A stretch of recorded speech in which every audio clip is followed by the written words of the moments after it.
Hi, this is Wayne Belial with the Smart Profit Maximizing Moment. It's the first Monday after Thanksgiving, so I hope you had a great Thanksgiving. And remember to say thanks for all the blessings that we've received. Let's get this down a little bit. Tessie's here too. She wants a treat. She won't let me pick her up today. I don't know what her problem is. Today we're going to talk about finding the hidden cash in your business, okay? In my 30, 40 years plus working with businesses, I've seen business owners that I have worked with that are surprised at the amount of cash that they've left behind. They left on the table. I've done it. I sit down at the end of the year and go, man, I didn't do this, I didn't do that. Look at how much money I left on the table. All right. Make it worse if you're struggling, if you're not quite making ends meet. I mean, the time to make changes is now rather than waiting until you need to. When the walls are caving in and it's emergency mode, business owners find a way to save money. They find a way to increase sales. They find ways to find cash. Why wait? All right. So let's talk about my fastest ways to increase sales. To increase cash in your business. And the first one is increasing sales. All right. Almost every business owner is ignoring one sales area or not spending as much time on one sales area that's a gold mine, their current customers. If the business owner works on nothing else, they should work on the following systems. One, improve your systems to increase lead conversion rate.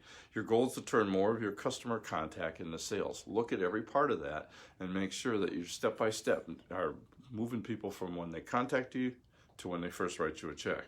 Improve your systems to increase the order size by upselling. Sit down and plan appropriate upsells. If they come in and do one thing, what can you add to it? All right. Improve your system to increase repeat sales. Develop incentives for your customers to shop with you more often. Increase your communications with your current customers about new products and services you have that will solve their problems.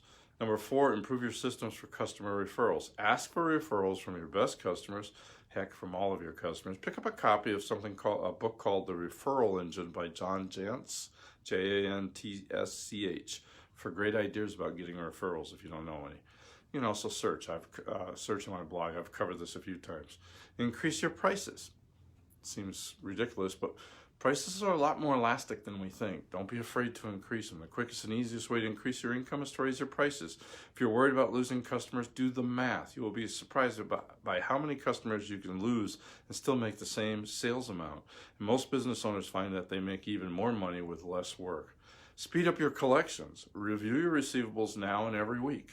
Call every customer as past due as soon as they become late. There is no secret to collecting receivables. The owner just has to stay on top of it constantly. You cannot delegate this. This is something you need to do. Don't let someone else's cash flow problem become your cash flow problem. If you have a ton of customers, concentrate on your top 20%. Review the rest with somebody you delegate to, but make sure they report to you every week on what happened. All right. You might want to think about billing weekly or billing as the work's done rather than waiting until the end of the month. As a last resort, you can look into receivable financing, factoring, and things like that.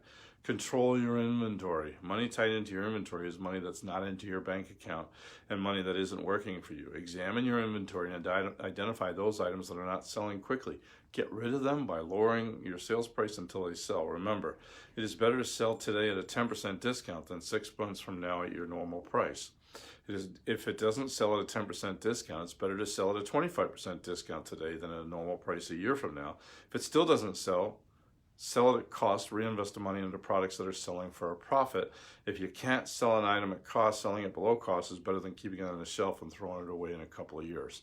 You gotta be brutal about this stuff. Don't get like, I spent $100 on that, I gotta sell it for $200.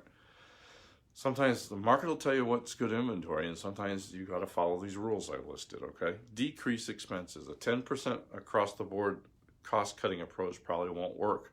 Cutting advertising will probably cut sales too. So the proper method is to review all expenses line by line and look at ways to eliminate or reduce the cost item. If you haven't bid an item out recently, you're probably spending too much on it. Look at ways to cut. Especially look for things that are hitting your account every month. Make sure you still need them. Control your outgoing cash flow. Ask your customers to supply the raw material. Explore just-in-time inventory options. As a last option, look into floor plan financing of your inventory. Auto dealerships do this all the time. What, dear? I'm ignoring her. How dare I? Your suppliers have a stake in your survival too, so they will often work with you if you can show them as it is in their best interest. Ask for longer payment terms, even if you have to offer to pay a slightly higher price. Of course, keep in mind and keep an eye on margins and decide if you can pass these costs on to your customers. There are tons of other things you can do, but these are a great starting point. I have a checklist, 52 ways to increase gross profits. We haven't even talked about any of those here, all right? There's a lot more, but this is a great starting point that any business owner can start with now. Hey, until next time, hope you had a great Thanksgiving. It's Christmas season. Let's start looking towards it, but let's finish the year strong and make this our most profitable year ever. Thank you very much.